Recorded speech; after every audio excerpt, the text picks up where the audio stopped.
Welcome to Riding Blind. My name is Dan Bracken, your host. We've been trekking with my brother Jeff all summer long as he rides his bike all the way from Seattle, Washington to Washington, D.C. to raise awareness for Usher syndrome, which is the leading cause of combined deafness and blindness. Jeff has Usher syndrome, which has given us plenty of Usher moments. Jeff running into people, Jeff misinterpreting what people say, a couple dangerous situations here and there, but mostly teaching us all how to adapt, to be content, and to live a full life. This week, Jeff is resting in Indianapolis, and his wife, Mary, has driven up from Kentucky to spend the weekend with him.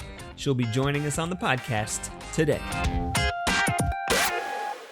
This is the week that I have been waiting for. It's segment 8 starting this week, and segment 8 is the ride from Indianapolis to Pittsburgh, where Jeff will be riding within 10 miles of my house. It's awesome. He's going to be at a rest stop at Charleston Falls, which is here in Tip City. I'm going to be there tomorrow morning between 9 and 10 a.m., hopefully going to catch him as he rides through, and the rest of the Fuller Center crew. Well, hey, Jeff, congratulations on making it to Indianapolis. Yeah, who would have thought? I feel like that's a big deal. I do too. I was thinking once I hit Indiana, it's like, actually, once I hit Illinois is when I felt like I've made actual progress across the country. You know what I mean? Like that's what, like on a map, that's where you could really notice, oh my gosh, that's how far I've come. Mileage-wise, we're about 80% done. That's incredible. Yeah. So that's over, that's what, like 2,800 miles or something like that? Yeah, something like that, right around there. Good golly. I did have a wreck this week. It was minor, but I did. Okay. And it was first thing in the morning, right? So which means we're all together. We're going through a city. So we were kind of with the big group. And we had crossed the street, and we were getting onto a bike path.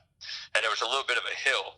So I just started going, like, you know, really pushing it to get up that little hill. Well, I didn't see that there was a rider right next to me on my left. And I never saw him.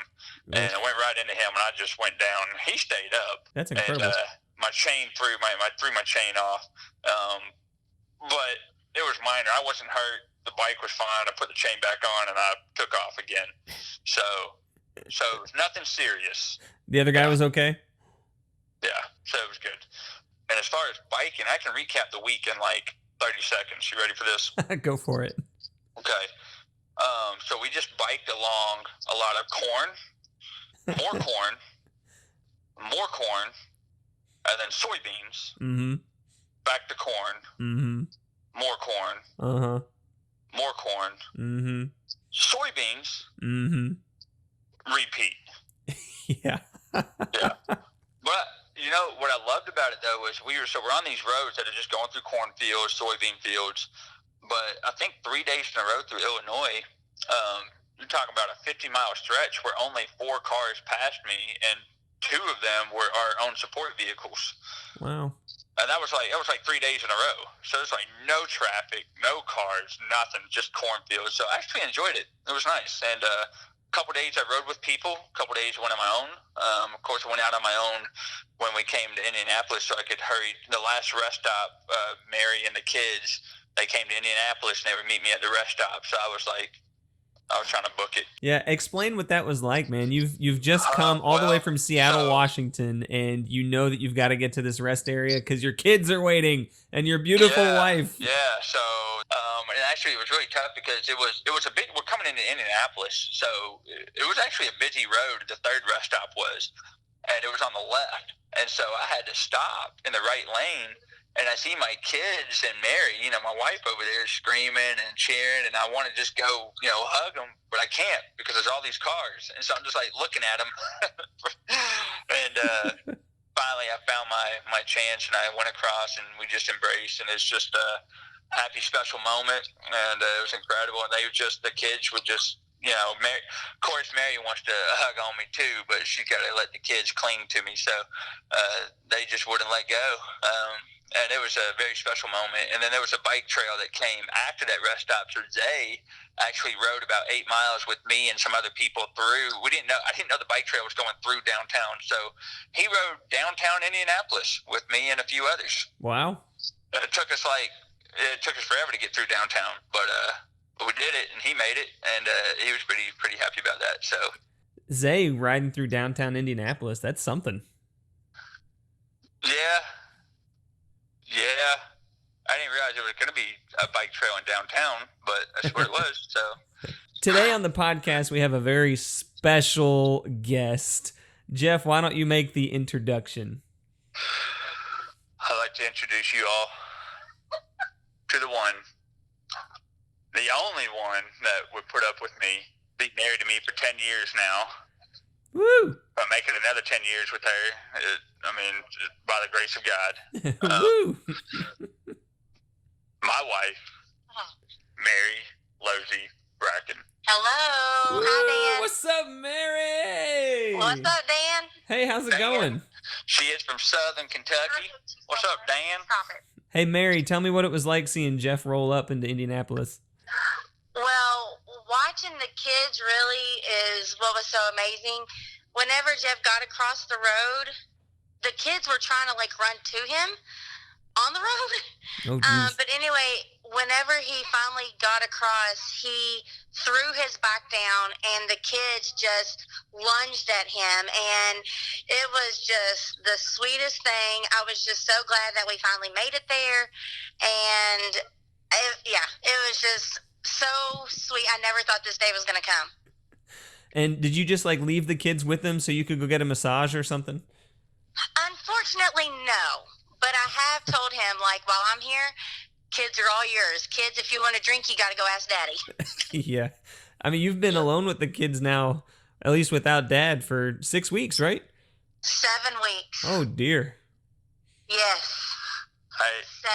I need to interject and tell this story that's kind of funny. We talk about the kids being so excited to see me and embracing me, but Mary had been taking them to a vacation Bible school at a church back home, and they had learned that there was going to be a carnival on Friday. Well, Friday was the day they were coming to Indianapolis, and they had actually asked Mom if they could do the carnival and come to Indianapolis the next day.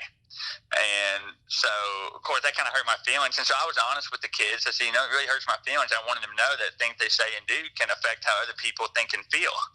Well, so I let them know it kind of hurt my feelings, and they were a little disappointed about that. It upset them. And, so Friday night, after we, had our moments and we had our reunion and all that, we're getting ready for bed, and Abby stops and looks at me and says, "Daddy, you're more important than cotton candy." So Aww. that was nice. Yeah. That was nice. Mary, back in college is when you met Jeff, right? Yes. Tell me a little bit about... So here's the thing, okay, what did you see in Jeff? First of all, this is before you even knew that he was hearing impaired. What did you see in him from across the room that made you attracted to this hunk of a man? This hunk of a man, I love it.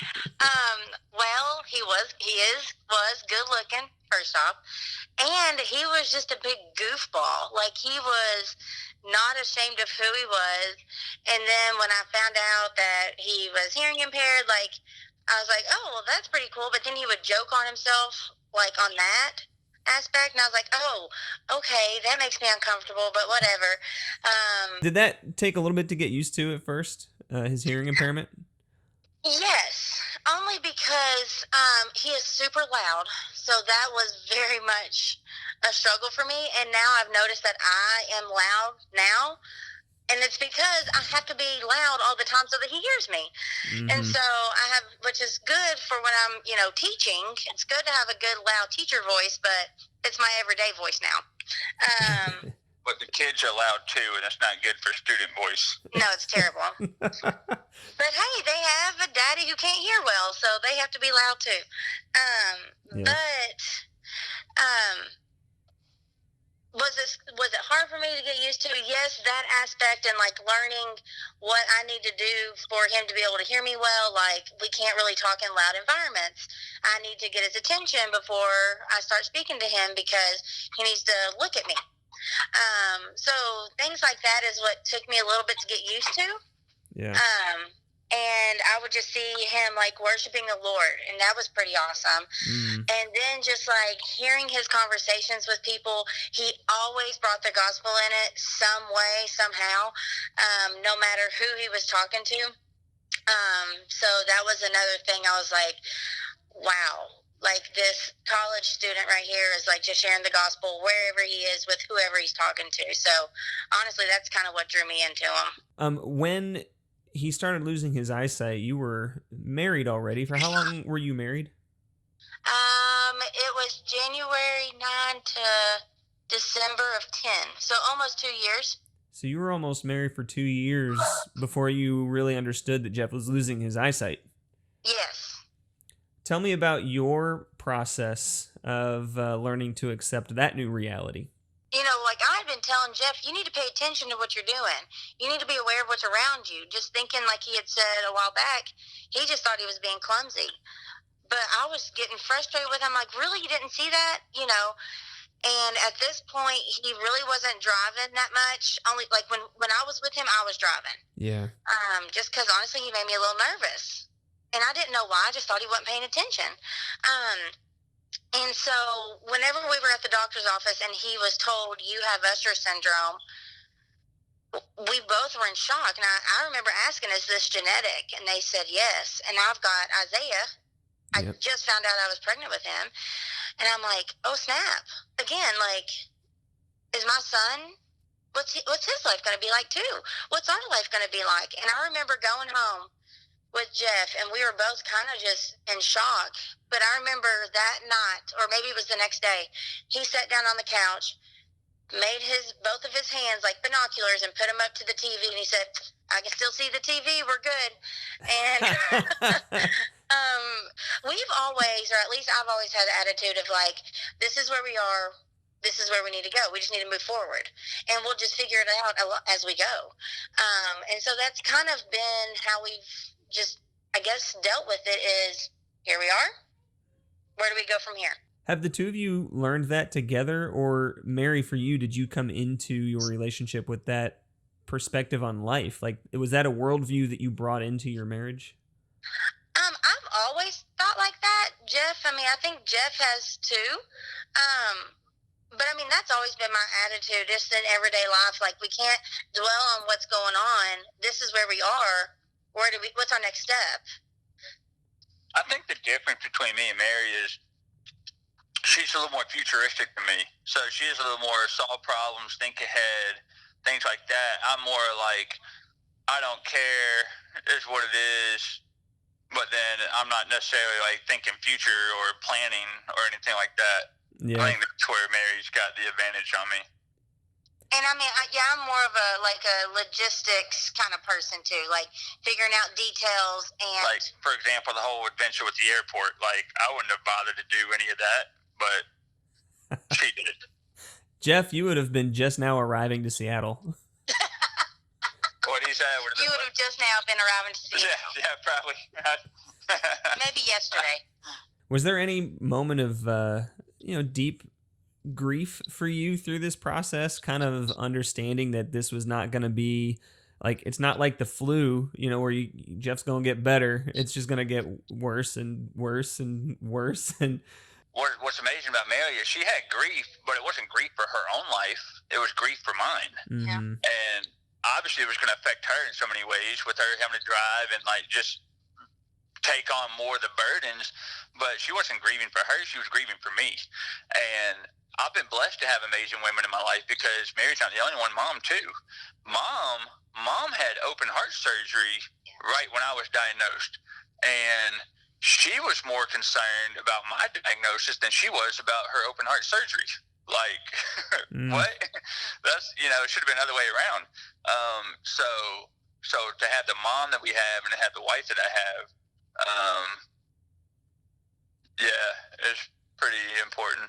I remember crying like a baby when we sold his car, because I was like, that is your last bit of freedom that you just gave up. Like, I sobbed when the car drove out of the driveway. How happy are you then for Jeff to find the freedom that he has in riding bikes? Well, of course course it makes me nervous. Of course. Uh-huh. But, I really just have to, every time he goes out on a bike ride, I do just pray, like, Lord, just protect him. Let him see what he needs to see and let people see him. Because, as he had mentioned in one of the podcasts, like, I can't take this away from him. And he's not, let me say this, he is very, aware of what he's getting ready to ride into. He checks the weather. If he doesn't feel safe, he will stop. And I greatly appreciate that. But I remember at one point, I don't remember exactly the ride, but he told me that he stopped because he did not feel safe. And he was like, I have a wife and 2 young children to get home to. Like, it's not worth it. So that helps me a little bit. But I'm glad that he's able to find something where he can just go out and do what he wants to do. He can go places. And yeah, I'm just really glad that he has this outlet still, even though it's a little risky. It's worth it. Hey, for this next question, Mary, you can kick Jeff out of the room if you want to. Yeah, it's okay. But getting honest here, and you can take this question a couple ways, either with the perspective that, man, you got to be Jeff's chauffeur, like in daily life. You got to drive him around all the time. You got to really take care of him. You got to focus on where are your kids maybe more intently because he has no idea, or you could actually look at his amazing adventure that he's had this summer, where he's had all this adventure and time away from you. Do you find yourself feeling resentful at all? No, I don't. Well, for 7 weeks, I've really just had to keep up with 2 kids. And that has been stressful, like when we go out places and it's just me and the kids. Well, today, Jeff was there, and Abby had played with his his cane and left it in the room. So we were at the Children's Museum with itty-bitty little kids running everywhere, strollers everywhere, and I'm trying to keep up with the kids and keep up with Jeff, and the noise, it was so loud, so Jeff wasn't understanding what I was saying, and if Zay was running away, I'd be like, Jeff, wait here, I'm going to go get Zay, I'm going to go get, So that was a little stressful, but I wouldn't say I was resentful at all. Yeah. Jeff wanted to say something. Dan, if you ask me what Usher moments I've had, I had about 20 today alone. At the Indianapolis Children's Museum? At the Children's Museum. Yeah. A bunch. Like, you don't understand, like, a bunch. Yeah, go ahead and give a couple. Oh, okay. Those little stands where they keep, like, the ropes to, like, rope off areas? Yeah. The poles. Okay, so of my 20 Usher moments, about 5 of those were those. I'll just leave it at that. One time I walked over someone's baby stroller.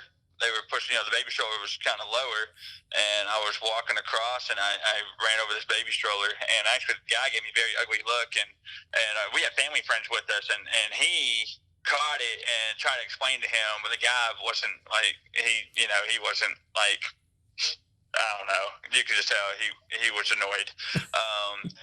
Abby brought me up into this huge giant, like tree that you could go, I felt like an elf in a Toll House tree. Uh-huh. This huge giant tree, and you go in there, and she really wanted me to come in there, and that's what gets tough for me playing on playgrounds. They want me to play with them on playgrounds, and I will, but I can never see where there's like a head bar or something I'm going to smash my head on or something like that. Yeah. So we're in this tree getting up, and there's like 100 kids around, and it's dark in there, so I can't even see kids. I'm like, I felt a guy's butt. I had to get the word butt in there at some point. And I know I grabbed, and so like, it was just, so that was a disaster. So yeah, it was just that like all day. And I feel bad for Mary because she loves going to football games and watching high school football games. But whenever we go, she can't ever watch them because, they're at night, and yeah, there's lights from the football field and stuff, but she always has to kind of keep track of the kids and make sure they're not running off or whatever. And I can't, like, I take my eyes off Abby for 1 second and look back, she's not in that same exact spot. Like, she's gone. In my eyes, she's gone. Like, I can't pick her up again. So like, if I'm with them, I literally cannot take my eyes off them. I can't. If I do, then I can't find them again. Yeah. I wouldn't say that I'm upset by that because it's just life. Like, I don't see it as an annoyance or anything like that. I mean, it's our life. And like we just go with it. She's like a single mom. She's more like a single mom with 3 kids. 100%. Just kidding. But I'm not mad about it. Mary, I feel like you have some kind of secret sauce for life or something. We've got something to learn from you here, and I'm curious if you can articulate what it is that prevents you from feeling resentment. Do you have, like, is there daily practices that you have, or is, like, where does this come from within you that you are able to not fall into resentful feelings for having to take on so much? I mean, well, first off, you just have to laugh at things. I think that helps a lot. Like, if I tell Jeff to do something or see something, like, I'm like, oh, well, you can't. You know, like, I mean, we laugh about a lot of things, so that helps. That's helpful. But like I said earlier, it's kind of like, well, this is where we are. I know kind of what, quote, my part is. I know what Jeff's, quote, part is. And I just fill in the gaps. I don't know. It's just, you got to roll with it. You got to be flexible. And I mean, he can't help it. So why am I going to hold that against him? It's not his fault, or, you know, he didn't choose to have Usher syndrome. He didn't choose to have this, and when we got married, that was definitely not on our radar at all. But it is what it is. And you just got to go. I mean, I know that he feels like, man, Mary has to take on all this stuff, and he puts me on too high of a pedestal, like, because he's like, you know, she has to do this. Well, it's no big deal. I don't see it as me being sacrificial and, you know, however else he describes me sometimes. I don't see myself as that. I just see myself as being his partner, his teammate. Like, we just do things. He does stuff I can't do. I do things he can't do. I mean, we're just like a perfect balance for each other. It seems like both of you really understand that word contentment, which is a word that we've been talking about for the last 7 weeks. Yeah, I'm just content with my life and having Jeffrey, and, you know, just, yeah. Well, I think that contentment in our relationship and our marriage comes out of this idea of serving each other. I don't know if I've talked about this in past podcasts or not, but I don't know if our marriage would be the same if I didn't have Usher. I mean, yeah. Obviously, I would, you know, I'm very much rooted in Christ and my relationship with Christ, and I think that would still be a foundation. But having Usher has allowed a whole new level of seeing your spouse serve and still love and be patient, and, you know, love is kind, love is gentle, love is patient. All those things, they just manifest themselves much more easily and more visible. And then that just makes you want to reciprocate, you know, return the favor, so to speak. And then it just goes back and forth. Yeah, I'd agree with that, for sure. That's awesome. I feel like we could talk for another couple hours. We're already at like 45 minutes, I think. Holy cow. Yeah, it goes fast. Yes, it does. Have you had fun, Mary? I've had a great time. I'm really excited now that we, you know, last night we went and hung out with some family friends, and today we did. So now, like, from now on until we go back to Kentucky, you know, we're going to be able to, like, I'm going to get to meet these people and, like, actually get to know these people that have been keeping Jeffrey safe and loving on him, and they keep talking about how amazing he is and how inspirational he is, blah, blah, blah. And I'm like, okay. No, I'm just kidding. You know, just hearing the stories from the people here about Jeff, and it's just things that I know, like, just things that I love about him, things I admire about him as well. And just hearing it from other people that didn't grow up knowing him, whatever, it's just, I don't know, it's just really sweet to hear those things. Mary, if you could have advice for anybody who is living with somebody with a disability, what might that be? Well, just realize, like I said earlier, they didn't choose to have the disability. I mean, there's a reason. And of course, we never know the reason, but there is. And Jeff, be patient. Be patient with them as well. Don't get frustrated with any limitations that they may have, because they're just as frustrated as well. Like, when Jeff can't find a screw that he's dropped on the ground, he gets so frustrated. And then it makes it even worse when I come in after he's been searching for 5 minutes, and I'm like, Jeff, it's right by your left foot. Like, are you kidding? You know, he gets so mad, but you have to be patient with him because they are upset with their limitations as well. So you have to be patient with them. Thanks, Mary. You're such a gift to Jeff, and you're a gift to me. I'm really glad you're my sister-in-law. Dan, quit. Hey Dan, I have another comment about Mom. Do you ever think about, all right, so Mom was a pretty amazing mom. She didn't take crap from us though, right? That's true.